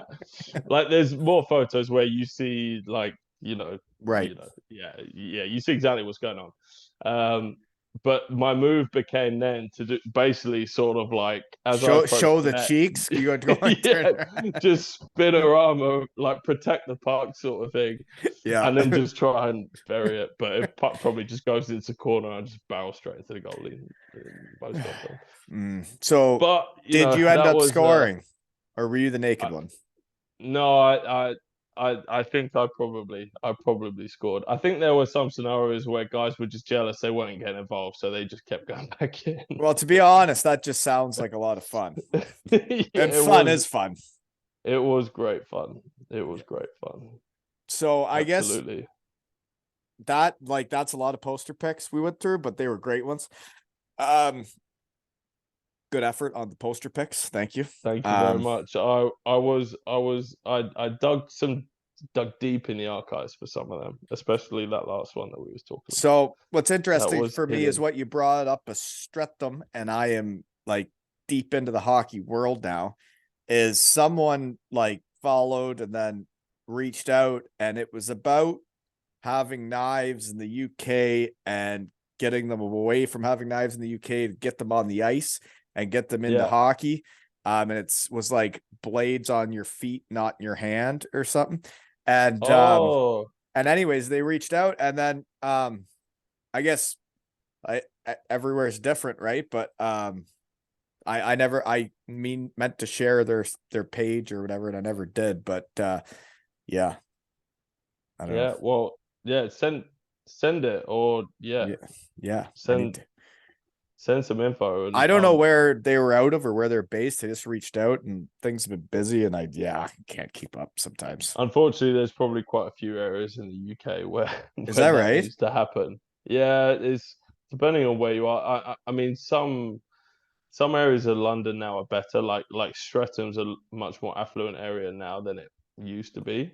That's good. Like all over London, there's still violence and stuff like that. So, Well, never. It's everywhere, right? Yeah, absolutely. I mean, even in Toronto, I'd imagine there's probably, various Oh yeah, there's like charities that do that sort of stuff. Yeah. So anyways, shout out to you guys that did send me that. I meant to share it. We got busy. Anyways, Yeah, 100%. one of those questions I had though, because we've kind of gone through everything without me going through it. We just kind of did it. But when you went to Toronto, you play that first year with the Canada Moose. The second year, it looks like you play 6 games in Toronto. You also play for the Redskins and Bruins in your Yeah, hometown. So that's the time you're talking about when you're injured with the collarbone, and that's when you play with your old man? yeah, that's right.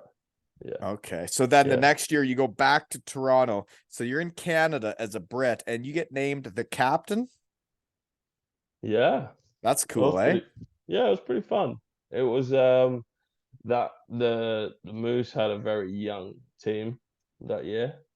Um, uh, yeah, there was definitely a bit of a transition. There were a lot of guys that were there the year before, um, which were sort of on their last junior hockey time. They were going to stop playing after that or go get real jobs and stuff. So going back, it was yeah, I was sort of well, probably the most distinct sort of veteran player that had been there before. Okay. And like I feel like I'm, somewhat like at that age when, you kind of do what I did to go and try and play abroad, where you Yeah. just pick up everything and you go It, out on your own. you grew up a bit. I grew up a ton. Yeah. Mm. Like that first year, yeah, when I left when I was 19, I left in like early September, and then I didn't get back home. Came back home for a month for like in like early August or something like that.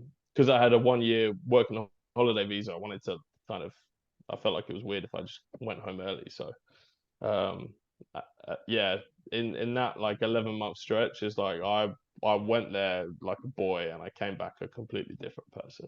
No, and Um, you would at that age. Yeah. yeah. So Just then you end having up in Cardiff though, right? And yeah. do you know who the George brothers are? Just curious question. Yes, Yeah. I'm very familiar with the George brothers. I hope they're kicking around the testimonial, you know? I'm I'm highly confident that they will be. Right? I missed them last year at my season. It hurt. Were they not there? I don't think so. I don't think I saw them. Nope. Oh Nope. dear. Whenever there's been a time where when I I've had pop them back to on too, if Cardiff, you want to listen to that one. They're dandies. I will. Mhm. I And I will. had Steve on by Yeah. himself too. Can't wait to see you guys. Hope you're Yeah. there, right? Yeah, Steve. Yeah. But it's yeah, if you ever need someone to show you what to do on a night out in Cardiff, not that anyone really needs Well, that. but it does help to have some people to help that know which places to go Yeah. to and know locals and know just the general landscape of a fun night out. Yeah. It's gonna be weird, like going back and everything being changed and not having like the set routine of like, okay, you go to O'Neill's and then where'd you like, What, right? And then when we started with the Devils, it was go to O'Neill's and then do something else where things have changed. They're going different places now. But you really? always end up at Chippy Lane.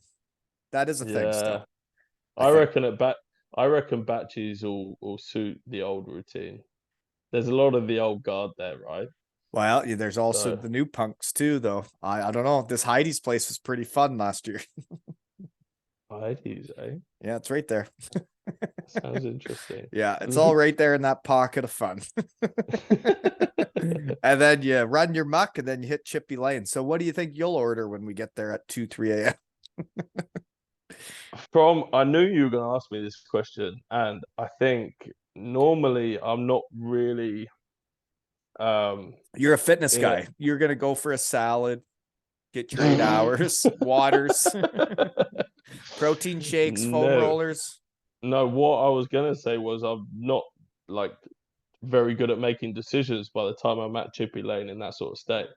But I'm pretty sure I used to always just go for the poutine style, chips, Right. cheese, gravy. Drip cheese and gravy. Like you just can't go wrong with that. I miss poutine. Poutine is one thing about It's living in interesting. Canada, Poutine's which around Canada, and then it's also like in Wales, it's in like the UK, right? It's interesting where yeah, food comes yeah, from. but Food interests poutine me. poutine is kind of like, I feel like in Canada it's like people make effort with Well, they with use the cheese curds right cream. around here, right? Yeah, yeah, and Yeah. like in And Chippy there they're Lane just is throwing just they're just throwing cheese on it. They're just getting yeah. cheese on it. They're not, It's yeah. I think it's the same sort of logic that led the Scots to like deep fry Mars bars or something. They were just Mm. like, it's That like was different. Yeah. That was different. I tried one of those. That was weird. yeah. I Jeepers. wouldn't be ordering that on Chippy Lane. Well, I guess I'm gonna have to get back to the real world sooner than later. But what do you think now that you're into the fitness world? What do you think the biggest thing that's changed since like the 2000s when I'm coming up, when like working out was just becoming a thing, to 2023? The game's Well, changed, hasn't it? Like you're saying that you guys aren't there in the massive. fitness in the UK, but like everywhere else, man, like these hockey guys, they're not even hockey guys anymore. They don't even go out for chicken wings and beers. They don't like they don't know how to be a team. Like they know how to play hockey on their own by themselves and have all these skill drills and skate around pylons and shoot a top corner, but they don't know how to be a team. Yeah. Yeah, I mean, I would say the biggest difference is, I mean, I feel like the lifestyle is just very, very different these days. It, Not so much not so much in the elite league, because I feel like the elite league is part of an opportunity for guys to like play pro, make some money, but sort of have fun in their last couple of years of playing pro hockey. Like if they're really yeah. trying to make it, they're playing in the East Coast of the AHL and stuff like that, right? So it is a bit more relaxed here. Um, And I but think keeping you it a know, bit relaxed there will help you win the well, championship. so I feel like you would appreciate this. One, like obviously part of our routine with the Flames is, we like I run their program, they have it on the app. They have their activity which they have to do as part of their stuff. But it's nothing too crazy. As long as they sort of, just get in, do their work, they can go when they want, and I'm pretty happy, and him and Dig are pretty happy. Uh, but one of the things we started to incorporate just to make things a bit more fun is like a team challenge. Yeah. So so I Competing's would fun. so I would set something gym based, a little challenge. Sometimes it's like, a sprint on the rower, do like Uh, 250 meters as fast as you can. ugh. Like it's effort, but it's like, it's less than, it's like less than 2 minutes worth of effort. So it's not that bad. The And only then there's problem is it can be embarrassing, right? If like say you're like the top scorer, but then you fail miserably on that, right? Then it can be embarrassing. well, yeah, but if you're all with your teammates and you've all been doing this stuff all year anyway, And everybody knows where you're then at anyways. then then it's kind of like that's what I say with the culture. It's like, the whole point with strength and conditioning is I'm not trying to look at you, Wally, and compare you to The one of our 6'4" most yeah. It's like jacked dudes, like they all what are. is success for you is if I look at you, Wally, and then Wally by the end of the season has played every game and has not got hurt, and the outputs in the gym show some sort of improvement. Right. You know what I mean? Like everyone has a different standard. Yeah. So when it came to doing that sort of stuff, and the team challenges, they were kind of optional as well. It's like guys wouldn't have to do it, but it was just a bit of fun. So if guys wanted to, but Yeah. it's like by you know part of being a close knit team is no matter what any player has sort of what they're good at or not good at. It's like it doesn't matter. You're part of a team. You all provide something, right? Well, and like we Um, talked about the different cultures, it's like to be a successful team, I think in hockey, all those places need to be a fun place to be at where you want to be and you want to be smiling and enjoying your day. Because when you're showing up to the yeah, weight room and it's not fun, then it makes you go on the ice not fun. And then it makes you go in the locker room not fun. And then all of a sudden, all the cultures are wrong because one culture isn't right. 100%. And if you don't, it like what like we were trying to do this year was center that fun sort of that fun culture around doing things which are positive for play. So Yeah. like going into the gym with your teammates, keeping it fun, keeping it something which was relaxed is like having that sort of culture is more positive than everyone going to the pub after practice and having fun Yeah. sinking 8 pints, right? Right. Like Right. and the more You got to little work things, first. well, yeah, but it's just like the more little things that you include like that, where the players don't feel like they're at work. Yeah. It's just a part of their day-to-day hockey life, but they're lifting weights and they're with their buddies and stuff like that, and it's fun. Like these challenges, it would differ for the challenge, but most of the time I would do the challenge as well, Oh. and then partly so I sort of stay accountable, and it gives me a reason to not be a slob. And you Um, show them what's up. well, and then if a certain amount of them beat me, then I got to buy them a case of beer. that we'd have at Nice. some point, right? Nice. So it's like that way. It's like it's like this stuff can be fun. It can be interesting. They can all try and gang up to beat my score or Yeah. whatever. And then all of a sudden competing's fun.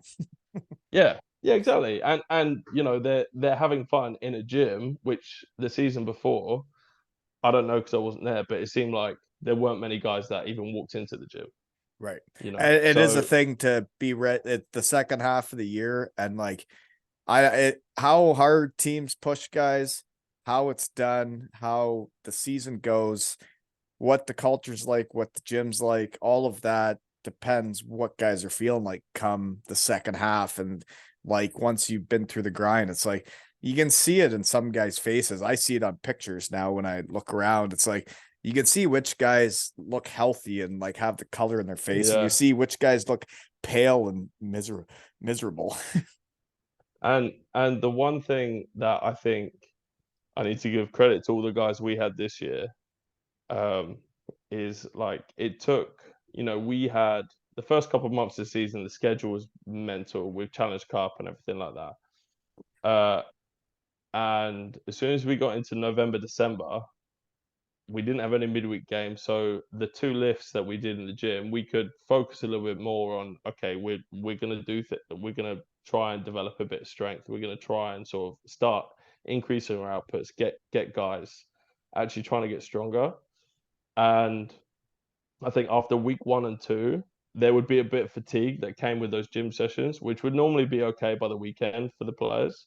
But then week 3, they like most of the guys suddenly realized it's like, hold on, I'm doing the exact same thing, and I'm not tired now. Right. Well, yeah. So like, and that's just they adapted to the type of training that they were doing. So Yeah.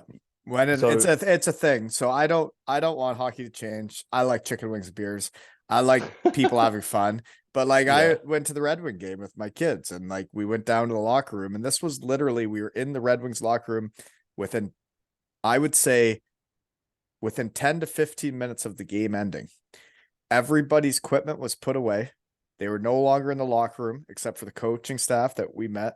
Um, the players were in doing like a cool down, a workout thing. And like that is how they're trained now is like when the yeah, game's over, they go work out now. And it's like, that's crazy. I wanted to have beer with the boys and eat pizza. yeah, and it's like It's a part of me is business now. it is, but in business as well, it's like they're not going to do it if it doesn't do anything. Right. It's like they go and do it because they get returns on that time that they're investing or that money they're investing in those S&C coaches and their workouts. Like it does amount to a better performance and a better product. Mhm. I think that sort of thing, like we're not going to be looking to incorporate that at elite league level No, because but they had also you lost the know game too. And I was curious what would happen if they would have won the game. Like, would they have been in, like, because everybody was sour. They had lost a game they could have won. And then everybody's like, well, you know how yeah, losing is, you know how losing is. And it's like, well, so like, is this punish? I was just curious because if they would have won that game, like, would we have bet all the players? Would they all have been like having fun, shooting the yeah, shit, that's like they had won interesting. a hockey game, right? I would like to think that whatever they're doing, it would be consistent, like with whether they won or lost, Right. right? Be a Uh, machine, not get part too high, too low. well, because part of that is then you know part of the idea is okay, if it's important enough for you to go and do it after a game, if you win, you're then saying it's then like it takes away from the purpose of why you're doing it anyway. That makes sense. Um, Yeah. yeah, so I couldn't it's believe like it. I honestly couldn't believe it. And when I saw them not in the room anymore, I'm like, well, this feels wrong to me that like and your team's out of the room already. You need to sit down, shoot the shit, talk about why this happened, why that happened, instead of yeah, just going and lift like whatever they were and doing, riding bikes and I'm like, while I come from the S&C world as well, it's like I'm very much of the same opinion of you. It's like, well, that's after, what's help is that like there are a lot of trainers I had, right? They weren't hockey guys. They didn't understand the hockey side of the working out. They understood the working out, but not the hockey. yeah, yeah. Yeah. And I think like me being in my role, being a former player, it's like I'm quite lucky that it's like I get to be around the room as well. It's at the Flames we're in a leisure centre, so when the guys come in, they get changed in the room and then they head up to the gym, which is right upstairs. So it's like And it's easy my because it's job. all right there. Instead of Yeah, like like driving across town to some gym and then you're like, I just want to yeah, go for lunch. I just want to eat. I just want to be home. And you're like, yeah. yeah, Sounds like you guys got a and good setup. yeah, it's good. Like most of my job is actually like being around the room with the guys, just chatting to them about any issues we Building have, the and then relationship. yeah, building that trust. And then if if guys want like if guys are going up to the gym, then I'll go up and help supervise and stuff. But a lot of the time they'll be like, okay, someone's got a specific issue, and then it's like, okay, let's go to the gym for 15 minutes and let's try and work through it or something. Right. So No, so it's it sounds like you're a great resource for that team. And for me, it's been interesting because I don't know um Hammer and what was the other Dixon? What so yeah, yeah. I don't know them. Andrew Hemmings and Paul Dixon. Yeah, Right. But like they seem to be they're doing well because I don't know what the budget is there, but they don't have the big fancy barns. And they came within 2 points of beating Belfast over the entire season. Like that's impressive. yeah, yeah. I can't speak highly enough of those guys, and like partly it's like having the Usually the foresight. winners people say good things about, you know.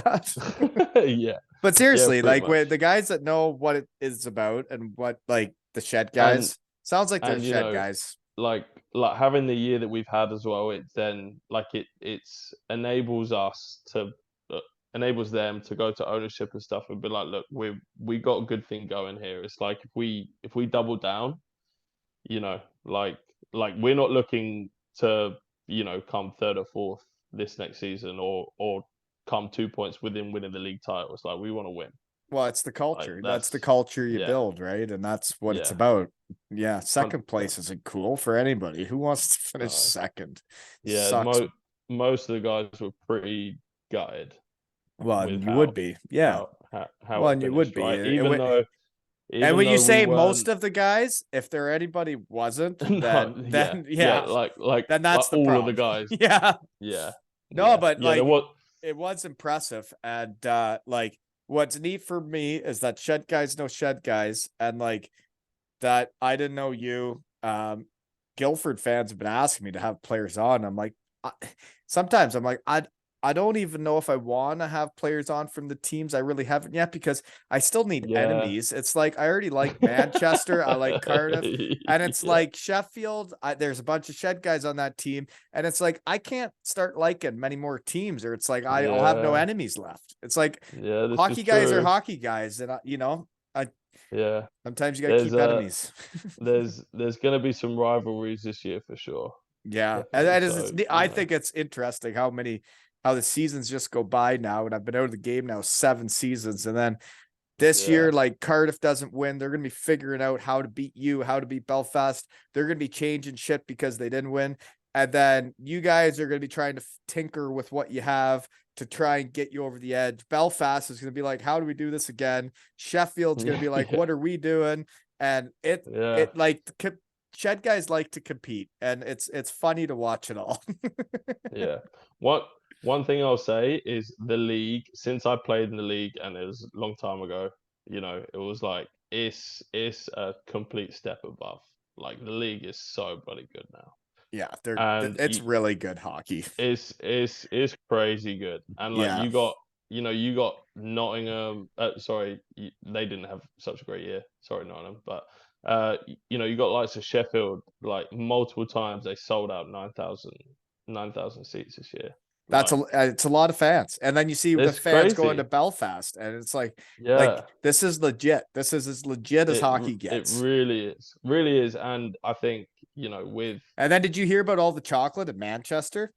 That's I'm legit too. familiar Yeah. with your chocolatey team, as you like Right? to call it. Yeah. Yeah, Yeah. They ran yeah, they did awesome this year too, though. Like they hadn't been in the yeah. playoffs for 5 years. They're they're like they screwed us over a few times. What And screwed us over? right. They beat us like hands down. They were 100% the better team, and And what's they interesting, right, is like when you go through a whole season and the league title's the thing, it's like for the budget they're Yeah. putting together on a team, it's like it'd be hard to really win the league title. But like every player that left that team, I saw them post about how much fun they had, how much they loved their season in Manchester. They were getting chocolate, they were having fun, and I was like, that's cool. Yeah, man. 100%. But they Like, can win it all. I'm gonna sponsor a jersey next year, whether Finner and well, Ginner like it or not. Fife made it to the Challenge Cup final this year, right? Yeah, I think the year before you had, was it Dundee that made it to the playoff finals weekend? Like, it's always gonna, with the league it's setup, always it's always gonna exciting. be, Yeah, yeah, yeah. It's like anyone could beat anyone in this league. I find it interesting how good Guildford's doing, and it takes good people being around a squad to do well. It sounds like the coaches and you are all doing your thing, and sounds like they'll be recruiting shed guys, and that's tough to hear because I want my teams to win. But I'm sure you It's got some cool understandable. dudes on your team too, and love to have them on someday because your fans have been asking me to get a little more into it. Absolutely. Well, there will be a Guildford guy at Batch's Testimonial. Good old Owen Griffiths Is that right? will be. And I don't Yeah, know him, so he's a Welsh native. Grew up playing at Cardiff. He might be an interesting right. chat for And sure. yeah, and like it's gonna be like a shed guy convention, isn't it? It's gonna It be, will. and it's It probably gonna really get will. chocolatey too. And Yeah, it could get away from us, folks. And I'll see you at Chippy Lane around 3, right? After I yeah, mop the floor definitely. with you on the ice. I look forward to that. No, Whatever I'm happens just on the kidding. I'll ice. probably be on the same team as you. Who knows, right? I'm just gonna be there to run amok. Yeah, it'll be fun. It'll be great fun. And this has been another episode of Zero Ales and Hockey Tales with Tiny Quiney and Wally.